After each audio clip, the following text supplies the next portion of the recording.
राम हणु सुग्रीव सुडीर गव गवाक्ष नील महानी कोटि 99 मुक्ति पया तुंगी गिरी वंदो धरि ध्यान।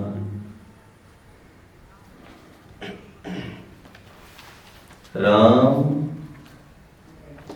तुम्हारा वृत्त स्वयं काव्य है। कोई कवि बन जाए यह सहज संभाव्य है।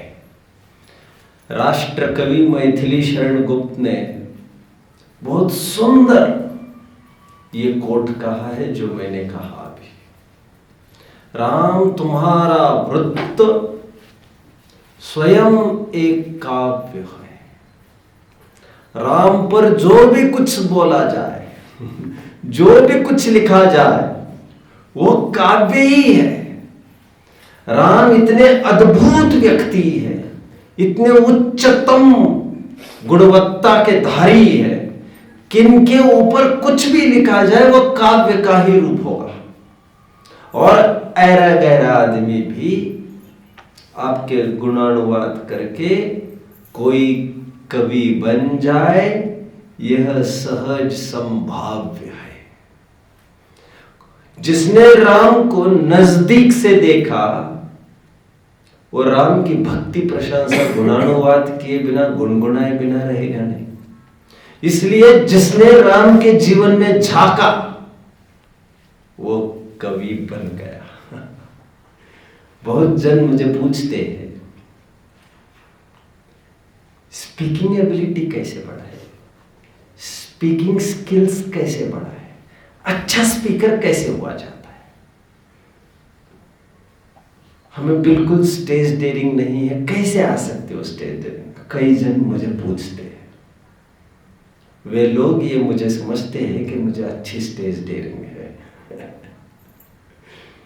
आप लोगों को क्या लगता है बच्चों, मुझे स्टेज डेयरिंग है? ऐसा नहीं है, ऐसा नहीं है बच्चों, नहीं है। केवल और केवल जिनवानी है।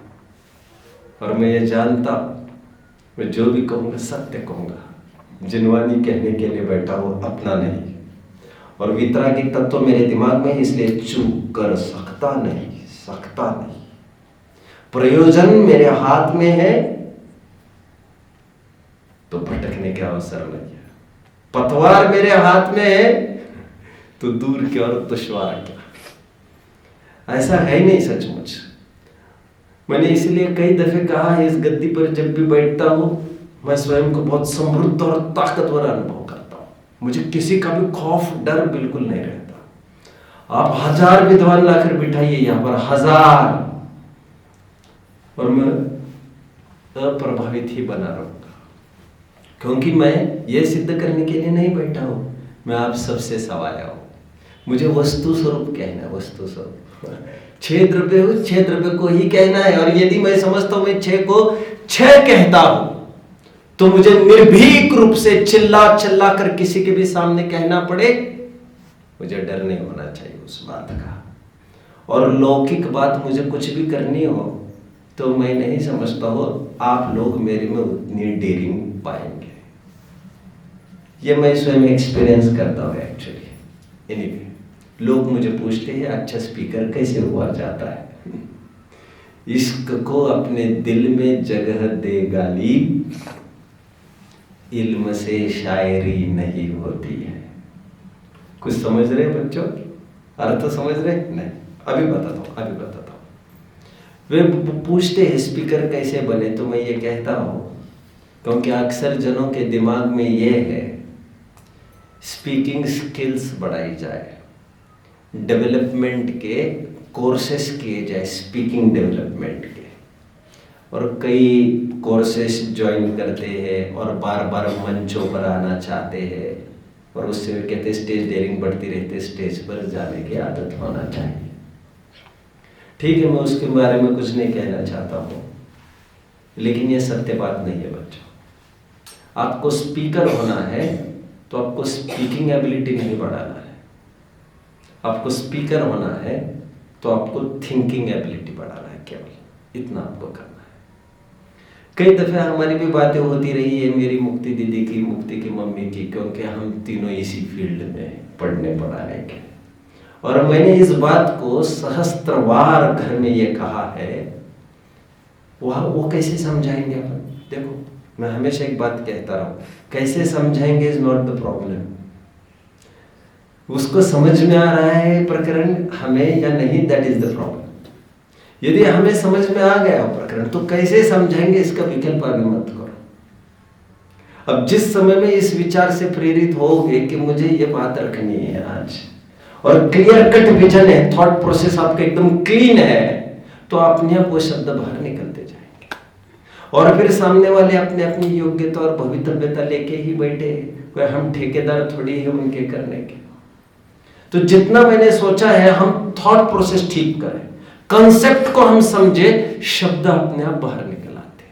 इसलिए मैं कहता हूं आपको, कालिदास ने किसी से संस्कृत पढ़ा नहीं था, कभी डिक्शनरीज भी नहीं पढ़ी थी, और हो गए एवन कवि जिनके ऊपर हजारों जनों ने पीएचडीज की है कालिदास पर, और वैसी पीएचडीज करके भी वैसे कवि नहीं हो सकते। बहुत सारी बातें हैं। आहो से निकला होगा गान, वो ही होगा पहला कवि, आहो से निकला होगा गान। छोड़िए इन बातों को। व्याकरण साहित्य में इस छंद को बोला जाता है अनुष्टुप छंद। कैसे हो गया? तो कहते दिल में जब बहुत पीड़ा होती है किसी को, तो अपने आप वो गायक बन जाता है, अपने आप वो शायर बन जाता है, अपने आप देश के प्रति प्रेम है जिसको, अपने आप वो स्पीकर बन जाता है देश के ऊपर, क्योंकि भावनाएं शब्दों का रूप धारण करके अवतरित होती है। You start thinking and your thoughts emerge in the form of words. आप विचारधारा सशक्त रखिए, वह विचारधारा शब्दों के रूप में अपने आप अभिव्यक्त हो जाएगी। कोई आर्ट नहीं है कैसे एक्शन करना, कब कैसे शब्द बोलना, इसकी कोई आर्ट नहीं है बच्चों। मैं जानता हूं सैकड़ों कोर्सेस है आज, लेकिन मैं इतना ही कह रहा हूं जिसकी भावना उच्च है वो सबसे बढ़िया स्पीकर हो सकता है। कितने जन समझ रहे मेरी बात को? अब मेरी आवाज देखकर शायद ही कोई कहेगा कि मैं अच्छा कवि हूं, अच्छा मेरी आवाज अच्छी है। ऐसे तो कुछ भी नहीं है। लेकिन मैं जब मंगलाचरण करता था, कुछ करता था, पवन जी मुझे कहते थे कि मुझे भाव है आपके आवाज में, मैं मंगलाचरण करूं। मैं पर्टिकुलर कहीं का उनका यहाँ तक भाव बना, उन्होंने ये कहा कि मैं जो कुछ कैसेट्स करने वाला हूँ तो स्टूडियो वगैरह में आपकी आवाज से। मैंने कहा मेरे पास तो ऐसी कुछ भी एबिलिटी नहीं है, कुछ भी स्किल्स नहीं है। नहीं कह रहे, लेकिन आप में वो बात है। वो कोई सुरताल नहीं समझता, कुछ नहीं। तो मैंने पूछा क्या बात है मेरे में? तो उन्होंने उत्तर दिया था आप में भावों की विशुद्धि अपार है। मैं कुछ नहीं कहना चाहता मेरे बारे में, मैं ये कहना भी नहीं चाहता था, पर बस आ गया। तो मुझे इतना ही कहना है, आपको प्रैक्टिस बोलने की नहीं करनी, आपको थॉट प्रोसेस ठीक करनी है। प्रेजेंटेशन अपने आप होता है, प्रेजेंटेशन की कोशिशें नहीं हुआ करती, जितना कुछ कोशिशें होती है वो सब विचारों की होती है। कितने जन समझ रहे बच्चों? Good good. इसलिए गालिब का वो शायरी जो मैंने अभी कही, अभी आप अच्छे से समझ पाएंगे। इश्क को दिल में जगह दे गालिब, इल्म से शायरी नहीं होती। इल्म मतलब समझ में आता है? नहीं। हाँ, इसीलिए इल्म मतलब नॉलेज। पढ़ पढ़ के कोई बहुत अच्छा शायर बनेगा ऐसा नहीं। जो जिस भाव से भिन्न गया, जिसके दिल पर बीती है, वो सच्चा कवि और सच्चा लेखक हो सकता है। जो अनुभव करता है उस बात को, वो पक्का कवि और लेखक बन सकता है। जो उस समस्या से पीड़ित है, वो होगा सबसे बढ़िया स्पीकर। जरूरी नहीं बहुत पुस्तकें पढ़े हो। इश्क को दिल में जगह दे गालिब, इसका मतलब समझ में आता है? समर्पण, उसके प्रति अटैचमेंट, राम के प्रति जिसे भक्ति हो गई, इल्म से शायरी नहीं होती। खैर, रामचंद्र जी के सुनहरे चरित्र को आज बहुत सीमित समय में असीम और विराट व्यक्तित्व को मैं रखने की एक बाल चेष्टा करूंगा। वैसे आपको इस बात की जानकारी होगी, आप लोगों ने रामायण सीरियल देखी होगी बच्चों। राम का रोल किसने किया था बच्चों? अरुण गोविल। अब अरुण गोविल की हस्ती को कौन जानता होगा? ये इतने जन नाम बोल रहे, क्यों बोल रहे हैं? क्योंकि रोल राम का किया। जिसका रोल करते हो वो भी बड़ा मायने रखता है उस बात को। हर एक को नहीं मिलता, मतलब रोल करना भी नसीब का काम है। राम की एक्टिंग करना भी नसीब का काम है। बच्चों, अरुण गोविल अपने जीवन में डिटेल्स आपको चेक करना चाहिए। मैं किसी का वर्णवाद नहीं करना चाहता, किसी का अपमान नहीं करना चाहता। मुझे जितना सुना है उतना बोलने की कोशिश कर रहा हूं। अरुण गोविल एक व्यसनी आदमी था पहले, और आमतौर पर शूटिंग करने जब जाता था तब शूटिंग के आगे पीछे कैंटीन में बैठकर जो कुछ पीना करना है वो सब आमतौर पर हुआ करता था। बट बाद में जैसे ही उत्तर शूटिंग्स होने लग गई, प्लेज होने लग गए उसको अपने आप ये लगने लग गया राम का एक्टिंग, राम का जॉब पार्ट टाइम नहीं हो सकता। वो स्वयं उसमें और उसमें इतने लीन हो गए, इतना डेडिकेशन कर दिया उन्होंने, इतना स्वयं को समर्पित कर दिया उन्होंने उस रोल को, लोगों ने भी बर्दाश्त नहीं किया। तुम राम का रोल करते हो, तुम ऐसा करते हो, तुम प्रवचन की गद्दी पर बैठते हो, तुम ऐसा करते हो। आजकल आमतौर पर सुनने में आता है, सुना है आपने? और कोई बात नहीं, प्रवचन तो इतना बढ़िया करते हो और ऐसा करते हैं। आम जनों के बारे में किसी को कोई शिकायत नहीं है, तुम्हारे बारे में इसलिए शिकायत है तुम इतने ऊंचे पद पर बैठते हो, दुनिया को उपदेश देते हो, दुनिया को समझाते हो नाना तर्क युक्तियों से, और तुम्हारे भेजे में नहीं घुस रही है, तो ये चिंता का विषय बनता है, सबको आश्चर्य का विषय बनता है, अप्रभावना का विषय। आम जनों की दुष्प्रवृत्ति नहीं हुआ करती, विशेष ज्ञानी समझे जाने वालों की दुष्प्रवृत्ति विशेष अप्रभावना का कारण बनती। एवढं कळतंय, मग वळत का नाही? क्या कहावत है मराठी की? कळतंय पण वळत नाही, ऐसी कहावत है। क्या है? ठीक है, कळतं पण वळत नाही, ठीक।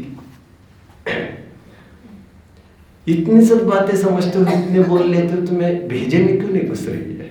आमतौर पर बोला जाता है। रामचंद्र जी का जीवन एक्टिंग करते करते एक बहुत आदर्श जीवन बन गया, उनके व्यसनों का भी अभाव हो गया, और लोग भी शायद उनको इस दुराचार में बर्दाश्त न करते।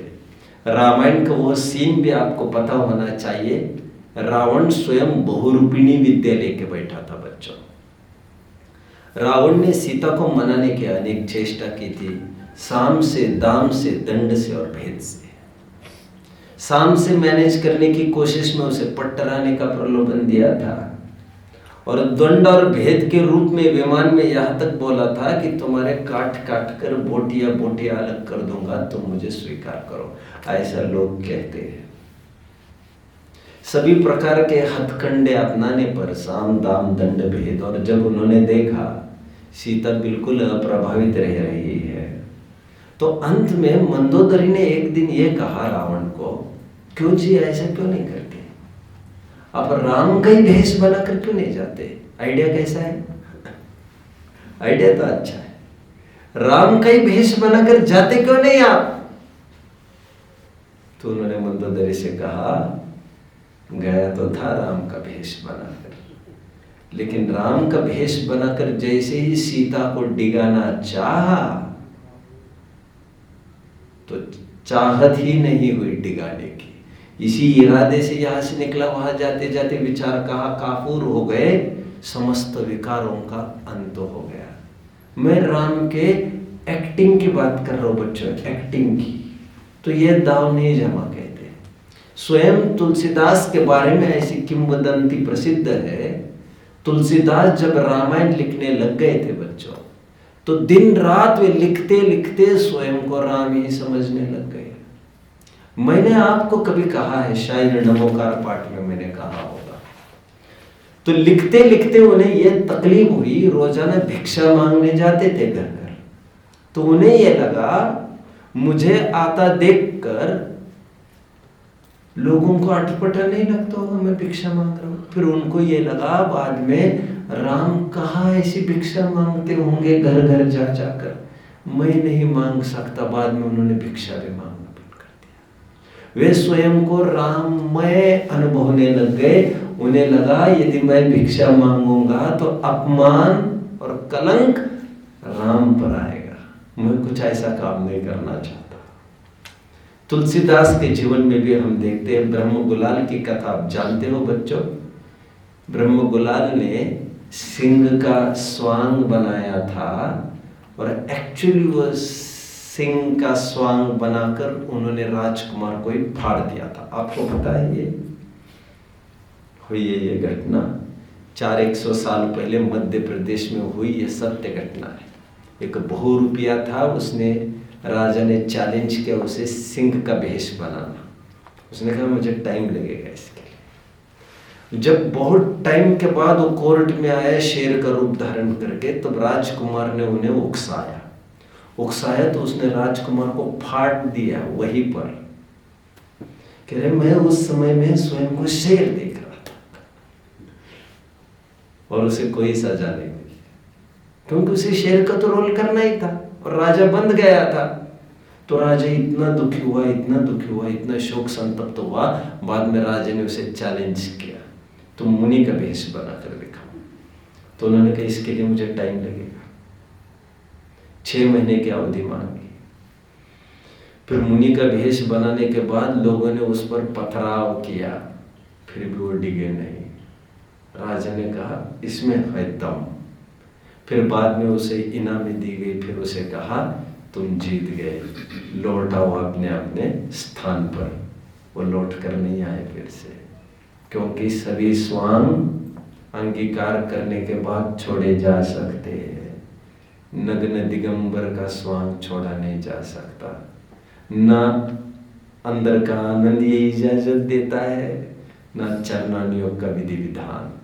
एक बार स्वांग क्या ले लिया मुनिराज का, वो स्वयं को मुनिराज अनुभव करने लग गया। राम का रोल क्या करने लग गए, स्वयं को राम अनुभवने लग गए। राम का रोल करने वालों के कितने हजारों जनों के जीवन सुधर गए। आज भी अरुण गोविल की यदि इंटरव्यू कभी किसी ने सुनी होगी तो उसकी इंटरव्यू में आप जरूर सुनेंगे। उसके बाद उनको नौकरी मिलना भारी मुश्किल हो गया फिल्म इंडस्ट्री में। एक्टिंग A1 आपने देखा ना, रामायण राम देखा ना, अरुण गोविल कैसी लगी एक्टिंग, ठीक ही होगी। अब इतने अच्छे एक्टिंग के बाद फिर उनको कोई रोल नहीं मिले फिल्म इंडस्ट्री में कहीं भी, क्योंकि जिन्होंने राम का रोल किया वो उस आदमी को दूसरा रोल कैसे दिया जाए। हमारी पवित्रता, हमारा पवित्र मन ये देखने को अस्वीकार करता है कि इतना अच्छा रोल किया वाला अभी कभी मटकने लग जाएगा, कुछ करने लग जाए, नहीं, दूसरे रोल नहीं दिए जा सकते। आज राम को मैं अनेक रूप में आपको दिखाने की कोशिश करूंगा। सबसे पहले मैं उनका रूप एक आज्ञाकारी पुत्र के रूप में दिखाना चाहता हूं बच्चों आपको, आज्ञाकारी पुत्र। वैसे ही एक प्रश्न है आपको, यदि आपको यह पता चल जाए, सत्कार आपको यदि बताया जाए, आपको बहुत अच्छी इनाम का पात्र आपको हमने माना है और आपको सबके सामने सम्मानित किया जाएगा इतना बड़ा पुरस्कार देकर, आपको स्वाभाविक रूप से आनंद होगा, छाती चौड़ी होगी आपकी, आपके माता पिता को भी बहुत ही खुशी होगी ये सब देखकर। बात पैसे और रुपए की नहीं है, सैकड़ों जनों में आपका सत्कार होगा आदि आदि, और आपने कोई गलती की और उसको लेकर आप पर निष्कासन तक की स्थिति बनी, कुछ भी हो सकता है ना, ऐसे केसेस देखे हैं हमने। निष्कासन तक की नौबत आ गई और कसूर उसमें तुम्हारा ही था, तो कैसे फील होता है? हाथ में आई हुई चीज, वो पुरस्कार, वो दुनिया की प्रशंसा, वाह वाह, और अभी नौबत निष्कासन के आकर खड़े हुई। कहा हुआ अवसर और कहा यह अवसर, कैसा लगता है? ओह ये क्या हो गया, जबकि कसूर उसमें आपका था। राइट? रामचंद्र जी का 12 घंटे पहले यह तय हुआ था कि राज्याभिषेक इनका होगा, और ठीक 12 घंटे के बाद शाम को यह तय हुआ कि राज्याभिषेक कल रामचंद्र जी का होगा, और दूसरे दिन सुबह यह डिक्लेयर हुआ, नहीं नहीं, रामचंद्र जी को अभिषेक नहीं, वनवास तय हुआ है। अच्छा, आपको उसमें कुछ कसूर भी था, सत्कार, आपका तो नाम भी सत्कार है, सत्कार ना, राइट? आपको उसमें कुछ कसूर भी था, फिर भी आपको ये लगा रही ये क्या हो गया, रामचंद्र जी का कोई कसूर भी नहीं था, और फिर भी उनको कुछ नहीं लगा। क्या हार में क्या जीत में, किंचित नहीं भयभीत में। क्या है? जीवन पथ पर जो भी मिला, ये भी सही वो भी सही, हो कुछ भी मैं वरदान नहीं मांगूंगा, मैं वरदान कभी नहीं मांगूंगा, हो कुछ भी मैं हार नहीं मांगूंगा। शायद वाजपेयी का है, वाजपेयी का है। क्या कहा था? आजकल वाजपेयी हो जा रहे हैं। क्या योग है, क्या योग है। ठीक है, क्या हार में और क्या जीत में, किंचित नहीं भयभीत में, जीवन पथ में जो भी मिला, यह भी सही वह भी सही। हमारा कोई इंक्लिनेशन ही नहीं है, ऐसा होना चाहिए, ऐसा कोई इंक्लिनेशन नहीं। ओके, वाजपेयी के रूप में कहीं पढ़ी है, मुझे यह भी ख्याल में था, राइट राइट, उन्होंने उद्धृत की थी, शिव मंगल सुमन। ओके ठीक है, रामचंद्र जी का तय हुआ था राज्याभिषेक होना, और आज उन्हें वनवास सुनाया जा रहा है कुल 12 घंटे के बाद। बच्चों, अब क्या बीती होगी उनके ऊपर। यच्चिंतितं तदपि दूरतरं प्रयाति, जो मैं चाहता हूं ऐसा हो, वो दूर दूर दूर दूर चला जाता है। यच्चेतसोऽपि न कृतं यदिहाभ्युपेति, और जो मैं चाहता हूं ये नहीं हो, ये नहीं हो, अकस्मात आकर सामने खड़ा होता है। प्रातर्भवामि वसुधाधिप चक्रवर्ती, अर्थ समझो बच्चों। प्रातर्भवामि वसुधाधिप चक्रवर्ती, सुबह सुबह ये तय था, ये तय हुआ था, सुबह होते ही सूरज की पहली किरण के साथ घोड़ों के माध्यम से इनके सिर पर अभिषेक होगा, राज्याभिषेक। प्रातर्भवामि वसुधाधिप चक्रवर्ती, सोहम तथापि विपिने जटिलस्तपस्वी। लेकिन क्या नौबत आ गई आज। ये रामचंद्र जी राज्याभिषेक का ऑर्डर जारी हुआ था, और ये जंगल की खाक छानते फिर रहे हैं। क्या लिखा है? सोहम व्रजामि विपिने जटिलस्तपस्वी। जैसा तपस्वी अपना भेष बना लेता है, वो रोज अपने भांग पट्टी करता होगा, बालों को रोज संवारता होगा तपस्वी? कुछ नहीं। स्नान वान करने का कोई ठिकाना रहता होगा? यह हालत रामचंद्र जी की हो रही है जंगल में, आप कल्पना कर सकते हो। कहा ये और कहा वो। मैंने हमेशा अपने जीवन में कहा है बच्चों, मैंने जो सोचा है वो आपके सामने रखता हूँ, और रामचंद्र जी को अभी मैं रखूंगा। और रामचंद्र जी ने ये सब क्यों किया है बच्चों? पिताजी की आज्ञा है? ऐसा नहीं, ऐसा नहीं।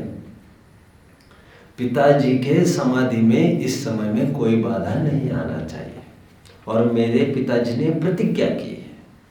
मुझे दीक्षा लेने के लिए उद्यत हुए थे मूल में, और दीक्षा के लिए एक ही अटकाव खड़ा था। वो क्या? कैकेयी का ये कहना था आप भी जाएंगे, भरत भी जाने की बात कर रहे हैं, फिर कैसे व्यवस्था चलेगी? आप भरत को तो राज्याभिषेक करा दो, तब तो मेरा कहीं ना कहीं बात बन जाएगी। और रामचंद्र जी ये देख रहे हैं मेरे पिताजी को यदि समाधिस्थ होना है, समाधि में निर्बाध रूप से हमें सहयोग करना है, तो हमें बिना मिनमे किए यहां से जाना ही शरण है उसके लिए। मेरे माँ बाप के समाधि के लिए मुझे जो भी कुछ करना पड़े, ऐसी उत्तुंग भावना होना चाहिए। जिन माँ बाप ने आपको, छोटे थे आप, तब आपको उठा उठाकर मंदिर में लेके आए, ढोक दिलाते, देखते ना, बोलो जय, बोलो जय।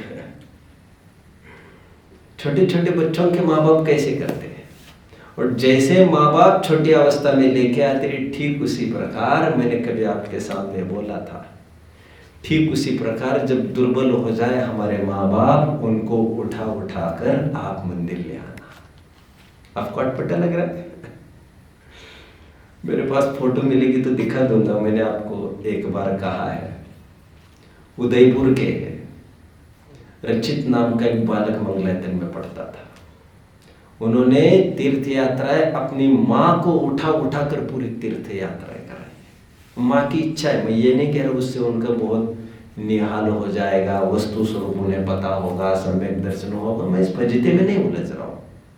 मेरी माँ की भावना है उन्हें तीर्थ यात्रा करनी है, और उनकी भावना कोई अनुचित भी नहीं है। उठा उठाकर कितनी सीढ़ियों की बात कर रहे थे? ब्रेक्स में 200-400 सीढ़ियों को ऊपर उठा उठा के लेके जाना। मैं डोली की बात नहीं कर रहा हूं। अब फिर ये मत पूछ बैठना मुझे कि क्या दिक्कत थी फिर डोली से ले जाने की। ऐसे भी देखे मैंने। बच्चों, मैंने मेरे जीवन में जब मुझे धर्म की रुचि लगी थी, मेरा नेचर थोड़ा सा आपको अटपटा भी लग सकता है। मेरे नेचर जनरली ये है, मैं जो सोचता हूँ मैं करता हूँ, मैं किसी को भी कुछ पूछता नहीं हूँ। और माफ करना, थोड़ा सा कोई अन्यथा न ले इस बात को। मैं हमेशा ये बात कहता आ रहा हूँ, पूछा माँ बाप को जाता है, पत्नियों को कहा जाता है। क्या कहा बच्चों? पूछा माँ बाप को जाता है, कहा पत्नियों को जाता है। पत्नियों से पूछा नहीं जाता, पत्नियों से कहा जाता है कि हमने डिसीजन लिया है, मैं जा रहा हूं। पत्नियों को ये नहीं पूछना है हमें, मैं जाऊं कि नहीं जाऊं। उनकी सोच से हम नहीं चल सकते, नहीं चलेंगे।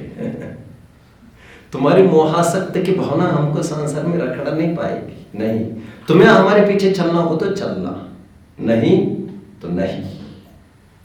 लेकिन मुझे याद आता है जब मुझे धर्म की रुचि लगी तो एक ही जुनून था मेरे दिमाग में सवाल कि हमारा टाइम तो भोगों में निकल गया पूरा, और अभी दिगंबरत्व में हमने प्रवेश किया है और मुक्ति का जन्म ही हुआ था। तो मुझे ये लगा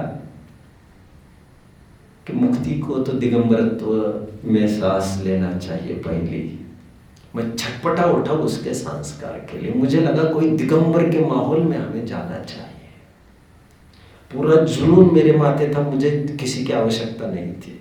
मैंने अभी अभी कहा ना बच्चों, जिसके दिल में जुनून है वो सब काम कर लेगा, वरना उसको कोई गाइड नहीं चाहिए, उसको कोच नहीं चाहिए। मैंने केवल प्रश्न मेरे माँ बाप को पूछा घर पर। मैं बाहर निकलने का सोच रहा हूँ, यदि मेरा बाहर जाना बनेगा तो क्या आप आएंगे? तो मुझे हकार मिल गया। मैंने डिसीजन करके खनियाधाना गया बच्चों। मैं कभी जीवन में मेरे अकेले सफर भी नहीं किया था। 10वीं तक भी मेरी हालत ये थी बच्चों, मैंने पेंसिल को शार्पन भी नहीं किया था 10वीं तक। आपको यकीन लग रहा है? ऐसा तो नहीं होना चाहिए, मैं जानता हूँ। मेरे शूज की लेस भी 10वीं तक बांधना, उसको उतारना शायद मैं नहीं करता हूँगा, ऐसा मुझे लग रहा है। मुझे इतना ही पता था, केवल मैं पढ़ता रहता था, बाकी सब मेरे माता पिता कर लेते थे। मेरा आम जनों के जीवन में माता पिता का जितना उपकार होता होगा, मेरे जीवन में 100 गुना होगा, 1000 गुना होगा। इसमें मुझे कोई शक नहीं दिख रहा है। मैं केवल पढ़ता रहता था बच्चों। 4-5 पेंसिल्स कंपास में रहती थी, क्योंकि I didn't like to waste time in sharpening my pencils also. मैं इतना पढ़ाकू था, आप कल्पना नहीं कर सकते। मैं बहुत पढ़ाकू था। मैं हमेशा आपको कहता रहा हूँ, मैं आकर आगे के रूम में चालू करता था अपनी पढ़ाई, फिर ढूंढते ढूंढते आते थे, मेरे शूज लेस खोल देते, मैं पढ़ता ही रहता था, फिर मुझे उठा के लेके जाया जाता था। मैं पढ़ाकू था बाय नेचर। लेकिन इतना तो रेडीमेड लाइफस्टाइल नहीं होना चाहिए, मैं इस बात को मानता हूँ। मैंने मेरे माता पिता को पूछा कि आप खनियाधाना आएंगे? तो मैं डिसीजन लेने वाला हूँ। उनका हाँ मिलने पर मैं निकल गया। मैंने काफ़ी टाइम प्रतीक्षा की माता पिता की।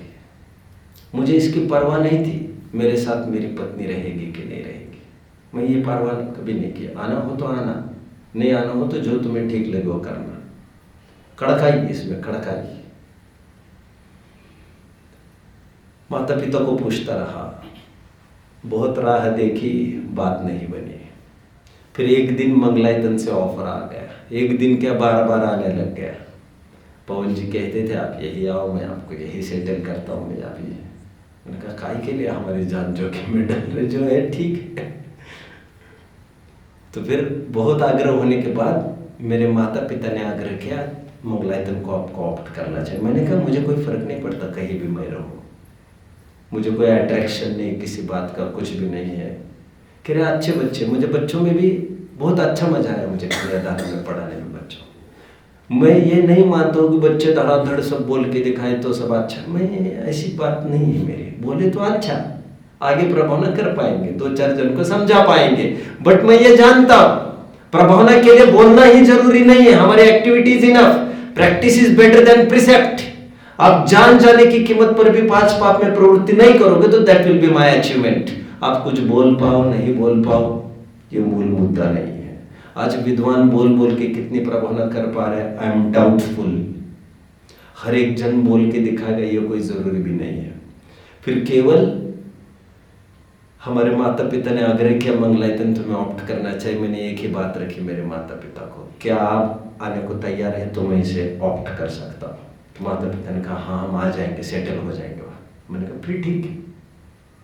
यहाँ आने के पहले भी, यहाँ आते समय मैंने पूरा मेरे दिमाग में, मेरी धर्म पत्नी के दिमाग में केवल मेरे माँ बाप ही थे। बहुत अनुकूलता थी हमें मंगलायतन में।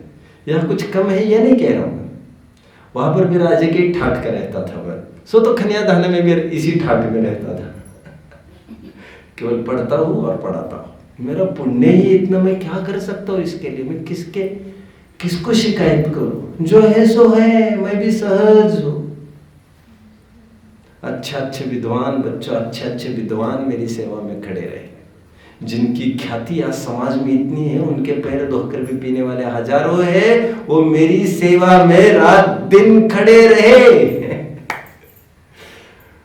ओह, सब यकीन आने से परे मुझे बहुत अनुकूलता मिलती रही। आज मैं यहाँ पर हूँ। खैर मैं तो आपको इतना ही कहना चाहता हूँ, माता पिता के लिए सब कुछ किया जा सकता है। आप समझ रहे हो बच्चों, कई दफे ये भी कहा है आपको मैंने, मुसलमानों में यहाँ तक रिवाज है कि यदि माँ बाप को संभालने के लिए कोई नहीं हो घर में तो मक्का मदीना और हज की यात्रा भी आपकी रिजेक्ट की जाती है। आपको अधिकार नहीं, ये कहा जाता है माता पिता फर्स्ट, आज भी मेरे यही अरमान है बच्चों। आज भी माता पिता मेरे पास रहते हैं, साथ रहते, तो मैं ये एक्सपीरियंस करता हूँ दिन में 200 दफे, और दिन में इतना आनंद खुश महसूस करता हूँ मैं, माता पिता अपने साथ है आज। और मैं ये नहीं कह रहा हूँ उनके ऋण से हम और ऋण हो पाएंगे, वो तो कभी नहीं होगा, वो तो कभी नहीं होगा। माँ बाप जितना बच्चों के लिए करते, बच्चे माँ बाप के लिए कभी नहीं कर सकते, कभी नहीं, 1000वां हिस्सा भी नहीं, ये मैं मानता हूं। और आज भी मेरी इतनी है, मैं उनको सब अनुकूलता दे दो, आप केवल अध्ययन करो, स्वाध्याय करो, समाधि योग्य पूरी। और मेरी यही भावना है, मेरी गोदी में ही दोनों का अंत हो, नमोकार मंत्र हो, संबोधन हो, जीवत्व का भान हो, यही मैं काम कर सकता हूँ। खैर, रामचंद्र जी थे, और ये सब क्यों किया बच्चों? दशरथ के समाधि में कुछ भी विघ्न न आए, पिताजी के समाधि में। उनको समाधि लेने के लिए यही एक अटकाव है, तो यही सही निकल गए। पहला रोल मैंने दिखाया किसका? आज्ञाकारी पुत्र। दूसरा बच्चों, दूसरे प्रसंग पर आओ, समदृष्टि। ओहो हो। रामायण का बहुत सुंदर प्रसंग है बच्चों। लक्ष्मण को शक्ति लग गई। मेरे पास इतना टाइम भी नहीं है बताने को, मैं अपना बात टाइम निकाल रहा हूं बस। लक्ष्मण को शक्ति लग गई। आप जानते हो जैनेतर के रामायण में हनुमान दिखाया जाता है, पर्वत को लेके आ रहा है, जड़ी बूटी संजीवनी लाने गए। हमारा रामायण ये सब नहीं मानता। हनुमान को यही पता नहीं चला इसमें संजीवनी क्या है, तो पूरी पहाड़ लेके, ये नहीं। हमारा रामायण ये मानता है विशल्या नाम की एक विद्या प्राप्त लड़की थी, जिसे पूर्व भाव की पुण्याई से उसका इतना पुण्य था, इतना गाढ़ा पुण्य था, उसके स्नान के पानी से रोग से मुक्त हो जाते थे लोग। हालत यहां तक की थी, हवा का झोंका उसको छूकर किसी रोगी को छू जाए तो उसका रोग ठीक हो जाता था। जब लक्ष्मण को शक्ति लगी तो ये पता चला, मैं पिताजी का नाम भूल रहा हूं उनके, तो विशल्या जो अयोध्या में है वो ठीक कर सकेगी। विशल्या को लाया गया, शक्ति ठीक हो गई। बच्चों, इस प्रसंग को कभी नहीं भूलना। रामचंद्र जी को तुरंत ख्याल में आया, लक्ष्मण को शक्ति लगी देखकर राम के पक्षधारियों ने भी कुछ अपनी ताकत आजमा कर कुंभकर्ण को भी विष पाश में बांध दिया था, और उस पर भी विष बाधा कर दी थी। वे भी बेहोश पड़े थे। रामचंद्र जी ने क्या किया होगा बच्चों? लक्ष्मण ठीक होते ही उन्होंने रिक्वेस्ट किया, उन पक्ष में जाकर सबको ठीक कर देना है। समदृष्टि। मुझे बरबस, मैं जिनका नाम लेता रहता हूं, अब्राहम लिंकन। मुझे याद आता है बच्चों, if I am not wrong, Abraham Lincoln की मैं बात करूं। एक युद्ध जब छिड़ गया एक बार, रात में अब्राहम लिंकन विरोधी पक्ष के टेंट में जा घुस गए। बहुत चक्के रह गए सब, ये शत्रु पक्ष में कैसे चले गए? लड़ाइयां चल रही है रोज। और ये पता चला रात में सभी रुग्णों की, जख्मियों की टहल करते थे, जख्म पर मलम लगाते थे, सब करते थे।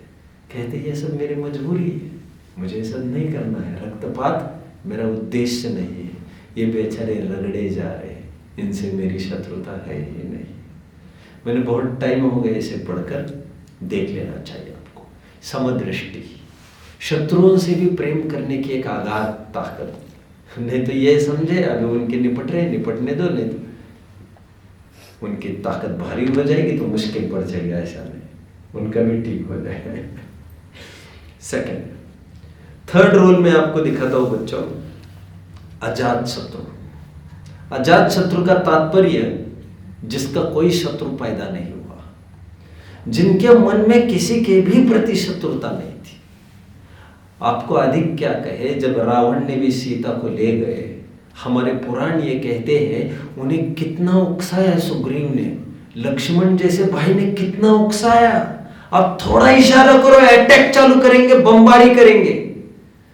पुष्पदंत के रामायण में तो राम इतना सदमे में गया दिखा रहा है, इतना डरा हुआ दिखा रहे हैं वहां पर। वो यही कह रहे, नहीं मैं किसी की भी हिंसा नहीं कर सकता, मैं किसी की भी हत्या नहीं कर सकता, आप मेरी भावनाओं को समझिए, मुझे रावण को कुछ नहीं करना, मुझे तो सीता चाहिए, मुझे तो सीता चाहिए। और मैसेज पर मैसेज 8 संदेशवाहक भेजे एक के बाद। कितने बच्चों? 8। और वो रोजाना दूध जाकर यही कहते थे। रामचंद्र जी कह रहे हमें आपसे लड़ाई नहीं करनी है, हमें सीता से मतलब है, प्लीज प्लीज इसमें रक्तपात होगा, प्लीज लड़ना नहीं चाहते हैं। वो लौट के आते थे तो गुस्से में आ जाता था लक्ष्मण। वो कहता था नहीं हम ये छोड़ेंगे नहीं इस मार्ग को। महीने 2 महीने बाद फिर एक मैसेज भेज देता था, फिर एक मैसेज। उसे लड़ाई नहीं करनी थी, मजबूरी में आया हुआ प्रसंग है, इसी को विरोधी हिंसा कहते हैं बच्चों। बचना खूब चाहते उससे, लेकिन क्या करें, समदृष्टि, हमें उनसे भी शत्रुता नहीं है। समदृष्टि तो हो गया था, अजातशत्रु की मैं बात करने लग गया हुआ, राइट। वैसे समदृष्टि में और एक पॉइंट आपको लेना चाहिए। मृत्युशैया पर जब रावण लेटे हैं तो रावण के पास लक्ष्मण ने भेजा कुछ विद्या सीखने के लिए, जीवन के मंत्र सीखने के लिए। मैं कहूँगा ये भी एक समदृष्टि है, सबसे सीखते रहना चाहिए बच्चों। तीसरे पॉइंट अजातशत्रु की मैं बात करता हूँ थोड़ी सी। जब विजयादशमी के दिन, जिसे दशहरा कहते हैं, वैसे हमारे यहाँ कोई त्योहार और पर्व तो मनाया नहीं जाता उसका, जैनेतरों में भले ही मनाया जाता होगा। जिस दिन रावण मर गए, राम ने क्या किया होगा बच्चों?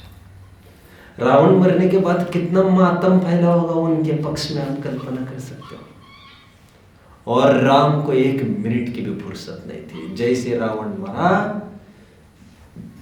राम उनके पक्षों के लोगों के बीच में चले गए, एक एक रोते हुओं को संबल देने लग गए, उनसे क्षमा याचना करने लग गए, उनको कहने लग गए मेरा ये इरादा नहीं था, हम लोगों का इरादा नहीं था, मुझे माफ करना, मुझे माफ करना। जबकि अभी राजा घोषित हुए हैं ये, वो चक्र लौटकर, प्रतिनारायण का चक्र लौटकर अभी इनके हाथ में आया है, लक्ष्मण के। अब लक्ष्मण नारायण, 3 खंड के अधिपति नारायण घोषित हो गए हैं, और ये Balbhadra mightier power, mightiest power अभी भूतल पर है। किसी के सामने झुकने का काम नहीं था, लेकिन एक एक को जाते हुए छाती को लगा लगा कर कंडोलेंस कर रहे हैं, सांत्वना दे रहे हैं। और यहां तक कि बच्चों, जब रावण की अर्थी उठने जा रही थी, अपने लोगों को कहा, राम ने चाहा स्वयं कंधा देना, मेरा भाई चला गया। अरे जब औरंगजेब जैसा आदमी, शिवाजी महाराज मरने के बाद का उसका डायलॉग आपको पढ़ लेना चाहिए, मैंने कभी कहा है, याद आ रहा है बच्चों? शायद मुझे ही पढ़ाना पड़ेगा आपको, इस गद्दी से तो बहुत मुश्किल है बताना।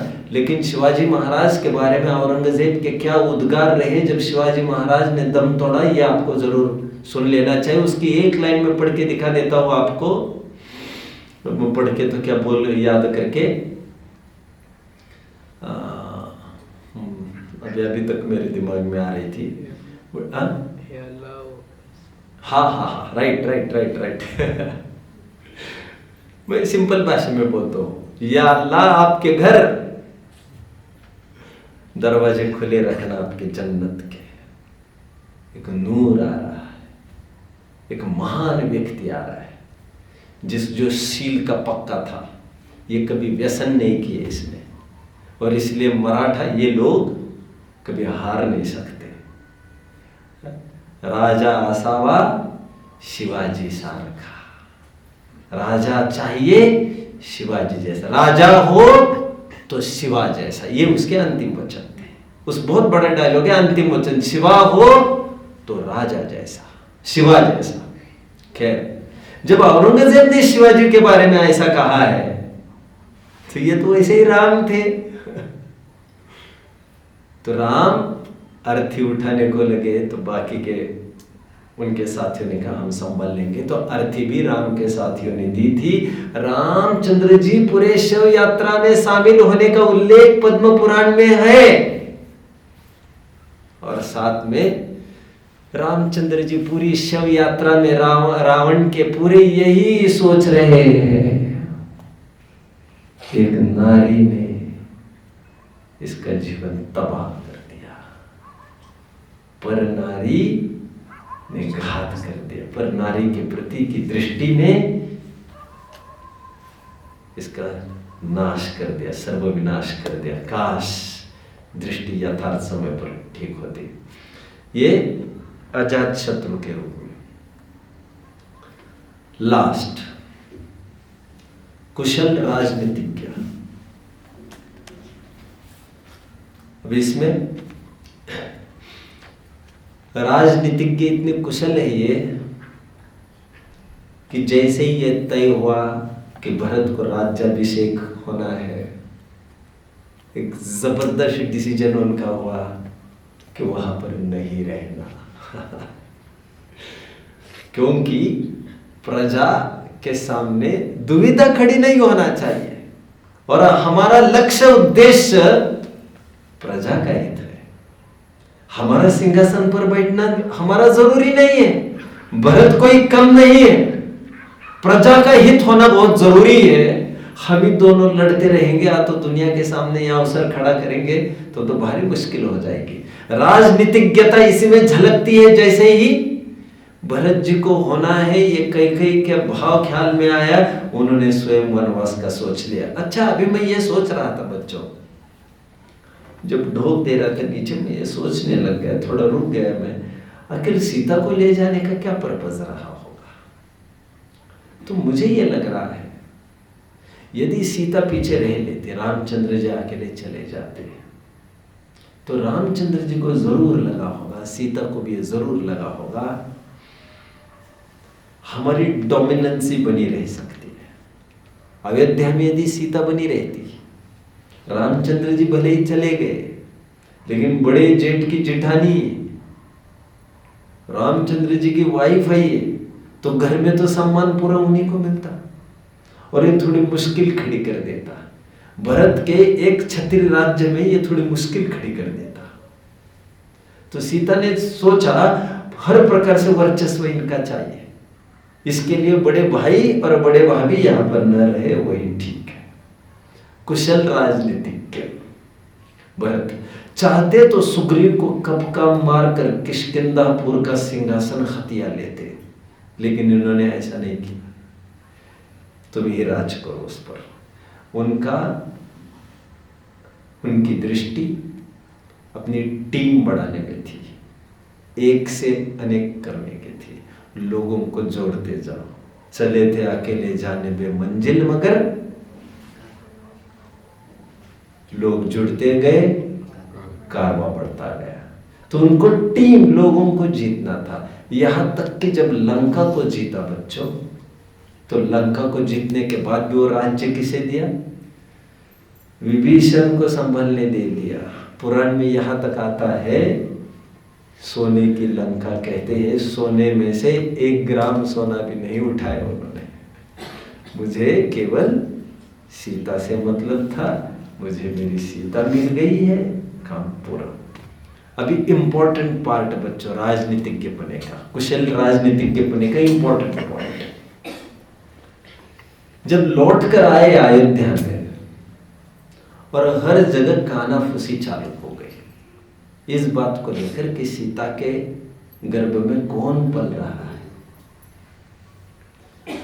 देखो राजा कैसा होना चाहिए बच्चों, उन्होंने इसकी फिक्र किए बिना, वे ये जानते थे सीता निर्दोष है। तो बहुत अच्छे वर्डिंग से मैं उनके वर्डिंग्स पढ़ के दिखाता हूँ। आहा, देखो रामचंद्र जी क्या कह रहे, देखो, जाणमी जिह महु सौख परति, जाणमी जिह सायर गंभीरो, जाणमी जिह सुर महिहर धीरो। सीता के बारे में क्या कह रहे, मैं जानता हूं सीता के बारे में क्या कह रहे। देखो, मैं जानता हूं सीता मेरे सुख का एकमेव स्रोत है इस भूतल पर। मैं जानता हूं सीता की गंभीरता सागर से भी बढ़कर है। मैं जानता हूं दुनिया इस बात को समझती नहीं है, चूंकि हम दोनों का समय बहुत नजदीकी में गुजरा है, तो मैं देखता हूं मेरे से कई गुना गंभीर सीता है। हर प्रसंग में पेशेंट सहिष्णु बनी रहती है। क्या कहते देखिए, जानमी जिह सायर गंभीर। कैसी गंभीर है वो? सागर के समान गंभीर है। ये कब बोल रहे हैं ये? जब उसे बाहर निकालने की नौबत आई थी वनवास में, तब का ये डायलॉग है। आगे क्या बोल रहे? जानमी जिह सुर मही हर धीरो। क्या लिखते हैं? सागर के समान गंभीर थी और इतनी धीर थी कि उसकी उपमा देवताओं तथा पर्वतों से दी जा सकती है। किससे? पर्वतों से। इतनी धीर है वो। और मैं जानता हूं वो सुशील है, बट आग इतनी जबरदस्त फैल रही है ये। मैं थोड़ा भी देरी कर दूंगा सीता के परीक्षण में, तो उससे तो अयोध्या तहस नहस हो जाएगी और मुझे राज्य को बचाना जरूरी है। मैं कोई पराया आदमी होता तो उसके परीक्षण में थोड़ा टाइम ले लेता तो चलता, लेकिन घर का आदमी है तो कोई ये ना सोचे ये इनके घर के है ना, इनका हाथ है ना इनके ऊपर, इसलिए पक्षपात चल रहा है। ऐसा नहीं होगा, ऐसा नहीं होगा। और मेरे जीवन में भी ये बात है बच्चों। मैं और एक मेरी आदत बताता हूं। जैसे अरहंत है यहाँ पर और सत्कार है। आप दोनों समान गलती करो और मान के चलो उदाहरण के रूप में सत्कार मुझे ज्यादा नजदीक है, तो मैं इन्हें तो कम डांटूंगा, आपको ज्यादा। मेरा बस चले, आपको फाइन दुगना करूंगा, इन्हें आधा करूंगा। मेरे ऊपर पक्षपात का लांछन नहीं चाहिए, बल्कि मैं पक्षपात तो सचमुच पक्षपाती हुआ है, क्योंकि ये भी पक्षपाती हुआ। समान अपराध है तो समान सजा होना चाहिए, नहीं नजदीकी का कुछ विशेष दंड होना चाहिए, क्योंकि हम ज्यादा अपेक्षा करते हैं आपसे। आम जन कोई होती तो राम वैसे ही निग्लेक्ट कर देते, लेकिन ये सीता पर बात आई थी। मैं जानता हूं आरोपी था, बट बात यह थी 10 जन आ गए कहने को, सब गांव में ऐसी कानाफूसी चल रही है, किसका पाप पल रहा है। रामचंद्र जी को लगा आज बात घर तक आई है, इसका मतलब आग ज्यादा फैल रही है। अच्छा मैं सोचता हूं देखो सीता ऐसी हो नहीं सकते, आप भी समझा करो यार। जितने में खट खट खट खट बोलो, साहब वो धोबन भाग कर गई है गांव से। कौन? वो फलाना जी की पत्नी, धोबी की पत्नी भाग कर चली गई। क्या बात कर रहे हो? क्यों? कहा? कैसे? उसका ये कहना है कि पर पुरुष के साथ रावण के साथ सीता भी रही थी, अब मैं भी रह कर आती हूं, और वो लौट कर भी आई है फिर से पाप लेकर, गर्भधारणा हुई है उसको। और उसका एक ही बात का कहना है उस धोबन का, क्या? कि सीता रहकर आई, उस पर प्रश्न चिन्ह नहीं चढ़ा, मुझ पर कैसे प्रश्न चिन्ह चढ़ सकता है? समझ में आता है? इसलिए जो घर वालों पर ही पहले चार्ज किया, ये राजनीतिज्ञपने का सुंदरतम उदाहरण है बच्चा। और आग लगी है, आग पहले बुझना जरूरी है, और आग बुझने का और दूसरा कोई उपाय रामचंद्र जी के सामने उस समय में नहीं दिखा, क्योंकि थोड़ा भी विलंब कर देते तो अभी तो धोबन ही गई, कल चमारिन भी चली जाती, कल चांडाली भी चली जाती, गांव साफ हो जाता और फिर रोग फैल जाता। आप समझ रहे ना मेरी बात को? क्या हुआ? धोबन का एक्चुअली पर पुरुष के साथ कुछ गैर संबंध हो गए, एक्चुअली हो गए, उसको लेकर गर्भधारणा हो गई। अब वो जब लौट कर आई, जब उसके पति ने उसे घर से निकालना चाहा, तो वो सीधा बोली, सीता भी है वहां पर, आप मुझे क्यों पकड़ रहे हो? जब राजा स्वयं पनाह दे बैठा है अपनी पत्नी को, और तब तक सब जगह ये कानाफूसी हो गई थी कि ये सीता के गर्भ में पलने वाला संभवतः रावण का ही कुछ अंश हो। तो धोबन ने इसका आधार लेकर धोबन भटकने लग गई, तो रामचंद्र जी को लगा एक कड़ी यदि मजबूत होगी तो पूरी श्रृंखला ही टूट जाएगी हमारे। तो सीता को निर्दयता से उनको दंड सुनाना पड़ा। अभी मेरा टाइम तो हो रहा है, लेकिन मुझे कुछ याद आ रहा है तो मैं बता रहा हूँ टाइम कितना बदल रहा है। 5 मिनट में मैं समेट लूंगा, मेरे टाइम का मुझे भान है।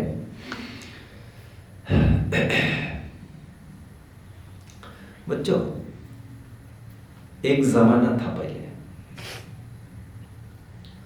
एक घटना सुनाई जाती है, आप लोगों ने शायद नहीं सुनी होगी, आपने सुनी होगी पीछे वालों ने। शिखर जी की घटना सुनाई जाती है। एक बार एक सेठ जी ने अपनी पत्नी से ये कहा, आज जब प्रवचन में आओगी तो लिपस्टिक लगा के आना है तुम्हें। क्या हो गया है मेरे पति को, बहुत सज्जन है ये, उम्र तो वैसे ही हुई है हमारी, और इतनी सज्जन है, इतने नियमों का पालन करने वाले, इतना धर्मवीर है ये, प्रवचनकार भी है ये। आज इनको क्या हो गया? क्या आदेश देकर चले गए? लिपस्टिक लगा के आना। और वो बेचारी दबी दबी रहती थी पति से, वो आ गई लिपस्टिक लगाकर। उसको समझ में तो नहीं आया मुझे पति ने क्यों कहा है। प्रवचन हो गए पूरा, और प्रवचन के बीच में वो सेठ उठ गए। सुना है आप लोगों ने ये? नहीं। अरे बताया जाता है, आपने भैया सुना होगा आदित्य भैया से? नहीं, ये घटना के रूप में सुनाया जाता, कोई काल्पनिक बात नहीं है। उन्होंने सबके सामने उसे ऐसे तैसे कर दी, खूब फटकारा, खूब फटकारा, खूब धिक्कारा। शर्म नहीं आती है? वेश्या का भेष धारण किया है तुमने, बदतमीज कही कि तुम्हें मंदिर में आने का तुम्हें हक नहीं है, अधिकार नहीं है, तुम क्या पुतवाई करके आते हो? यहाँ पर कोई शरीर प्रदर्शन का मेला लगा है, ये कोई वेश्या का बाजार है, ये तो भगवान का मंदिर है। शर्म आनी चाहिए। सब माहौल, पत्नी फूट फूट कर रोने लग गई। मंदिर के बाहर, घर पर कुछ बोलने का कोई काम नहीं था। कैसी होगी? मेरे पति ने जो भी कुछ किया होगा उचित ही किया होगा, डेढ़ा कर नहीं चलाना है मुझे। क्या कहा बच्चों? कुछ न कुछ योग्य ही सोचा होगा मेरे पति ने। हाथ दिया है, हाथ ही नहीं दिया है उसको, पूरा जीवन दांव पर लगाया उसके पीछे, कुछ तो विश्वास रखना ही पड़ेगा मुझे उसके प्रति। मूर्ख तो नहीं है मेरा पति ना। फिर घर पर आकर पता ही है चला, शेठ जी बेचारे क्या करते, 2-4 नई बहुएं लिपस्टिक लगा के आने लग गई थी। तो जमाने है, किसी और को टोक नहीं सकते। हम तुम्हें टोकेंगे तो बाकी के दुनिया वाले शिक्षा ले सकेंगे, हम उनको तो नहीं टोक सकते ना। तुम तो मेरी हो ना, मैं तो तुम्हें वहीं पर ठुकाई पिटाई भी कर सकता हूं, तो मुझे कोई आपत्ति नहीं है।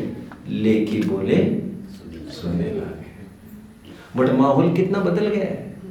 अपने लोगों को कुछ समझाना है तो भी समझा नहीं सकते आज, और उनको समझाना पड़ता है तो कदाचित इनको समझ में आए। तुम्हें समझाओ तो तुम कहते हो मेरे साथ झगड़ते हो, उनको समझाओ तो तुम्हें लगता है तो सुन बोलता। अरे कितनी मुश्किल हो गई हमारी, समझ में आता है। मैं बिना नाम किए बात करूं तो आपको लगता है मेरे नाम पर टॉन्टिंग करते रहते, ये मुझे बोला, ये मुझे बोला, ये मुझे बोला। और जो डायरेक्ट तुम्हें बोलते हैं तो तुम्हें लगता है डायरेक्ट मुझे बोलते हैं, ये मेरे ही पीछे लगे रहते। रामचंद्र जी का आर्ट समझना पड़ेगा। सीता ने इतना बड़ा बलिदान दिया क्योंकि आप राजा के रूप में आप उभर जाना। पति तो एक के मतलब 8000 के पति हो आप, लेकिन राजा कितने जन के हो? अब राजा बनकर सोचिए हर एक बात जो मैंने कल कहा था आपको। राजपूत की पत्नी ने क्या किया बच्चों? जाते समय लड़ाई के मैदान में जब राजपूत जा रहा था तो उसे ये लग रहा था कि मुझे कहीं तुम्हारी याद न सताए। पत्नी को कह रहे, नई नई शादी हुई है। तो पत्नी ने क्या किया? अपनी गर्दन कटोकर थाली में भिजवा दी और कहा मुझे पता नहीं था, मैंने ऐसे से शादी की है, मैंने तो कितने अरमान देखे थे, मुझे योद्धा से और राजा से शादी करनी थी, और तुम तो एक बीवी में ही इतने लट्टू हो, तुम प्रजा पर भी पानी छोड़ने को तैयार हो। घात देकर बैठा है, पूरा शत्रु पक्ष नाश करने को तुला है, और तुम तो ये है, तुम पत्नियों के साथ गुलछर्रे उड़ा रहे हो, तुमसे काम नहीं बनेगा, तुम प्रजा की रक्षा नहीं कर सकोगे। राजा वह होता है जो दिन देखता है ना रात, ना पत्नी की सुनता है ना भाई की, कुछ नहीं देखता है। प्रजा प्रजा प्रजा और प्रजा, और कुछ नहीं। तो रामचंद्र जी का न्यायमूर्ति राम के रूप में, राजनीतिज्ञ के रोल में, स्पेशली सीता का जो रोल उन्होंने अदा किया है वो बहुत जबरदस्त है, क्योंकि राज्य की सुरक्षा के लिए घर वालों के प्रति हमें ये करना पड़ा। घर वाले तो नाराज होंगे नहीं, क्योंकि वे समझदार है, वो समझ जाएगी। राज्य की रक्षा के लिए ये सब करना पड़ता है। ठीक है, और कुछ आपको कैसे मैग्नीफाई कर सकते हो मैं थोड़ा बताता हूँ। हाँ, एक लाइन मुझे बतानी है। भविष्य में आगे चलकर आश्चर्य, लक्ष्मण और रावण, ये दोनों सीता के जीव के पुत्र होंगे। कितना अटपटा लग रहा है। क्या कहा बच्चों? लक्ष्मण और रावण का जीव, ये सीता के जीव के पुत्र होंगे आगे। सीता कहाँ है अभी? 16वां स्वर्ग, अच्युत नाम का प्रतीन्द्र है वहां पर, मतलब बड़ी अथॉरिटी। रावण और लक्ष्मण कहाँ है अभी? तीसरी पृथ्वी में। वे आगे जब निकलेंगे तो सीता का जीव के ये दोनों पुत्र होंगे। एक बात, अभी आगे की बात सुनो, और आगे चलकर देखे। ओ कर्मों की विचित्रता। रावण बनेंगे तीर्थंकर तो सीता बनेगी गणधर, और लक्ष्मण बनेंगे विदेह क्षेत्र के तीर्थंकर। मतलब इस तीन में से दो तीर्थंकर बनने वाले हैं। लक्ष्मण भी तीर्थंकर बनने वाले हैं। राम तो चले गए, निर्वाण की प्राप्ति कर गए, जो हम मंगलाचरण में रोज बोलते हैं। 9 बलभद्र में से 8 बलभद्र निर्वाण को प्राप्त किए गए, जिसमें से 7 बलभद्र। हम कितने भाग्यशाली हैं बच्चों। हम कैसे तीर्थ पे बैठे, कोई कल्पना नहीं कर सकता। लोग यहाँ पर साल में, जीवन में एक हाथ पर आने की भावना बातें, हम तो रात दिन यही है। सप्त बलभद्र यहाँ से निर्वाण को प्राप्त हुए, और भाग्य से कितने 30-40 किलोमीटर पर है क्या मांगे तुंगी यहाँ से? 135 किलोमीटर है क्या यहाँ से? Okay okay okay. तो 135 किलोमीटर से यहाँ से मांगे तुंगी, वहां से रामचंद्र जी निर्वाण को प्राप्त कर गए, और उनके साथ कितने 99 करोड़ मुनिराज निर्वाण को प्राप्त कर गए हैं। ये हम मंगलाचरण में रोज पढ़ते हैं। एनीवे, आगे चलकर सीता बनने वाली है, सीता का जीव बनेगा गणधर। अभी देखो, जिसका एक भी वचन सुहाता नहीं था, सीता को रावण का एक भी वचन सुहाता नहीं था। रावण ने कितने मनाने की कोशिश की, सीता ने एक न मानी। रावण ने अपनाने की कोशिश की, सीता ने कभी नहीं अपनाया। और उदय ऐसा पलटा खा जाएगा कि एक समय भी गणधर कभी भी तीर्थंकर को नहीं छोड़ता है। और सीता का जीव भगवान की आई हुई वाणी से रावण के जीव के द्वारा आई हुई वाणी का जगह जगह प्रचार करेगी। जिसका वचन भी सुनना पसंद नहीं करती है, करवट बदलने के बाद उसके वचन का चारों तरफ प्रचार करने वाली है। 1 मिनट भी वहां पर रहना नहीं चाहती, आगे चलकर 1 सेकंड भी वहां से विरह नहीं होगा उनका। ये उदय की विचित्रता, तो ये भी समझ लेना चाहिए। और कई वैराग्य के प्रसंग है इसमें, उस पर भी काफी उभरा जा सकता है, और 2-5 दिन वैसे और चल सकता है। इतने वैराग्य के प्रसंग है इसमें, जिसमें कर्मोदय की विचित्रता समझ सकते हैं। वो स्वयं अध्ययन करके अपनी पिपासा आपको अभी शांत करना चाहिए। कभी योग बना तो आध्यात्मिक रामायण पर भी हम विचार करेंगे। ओम नमः।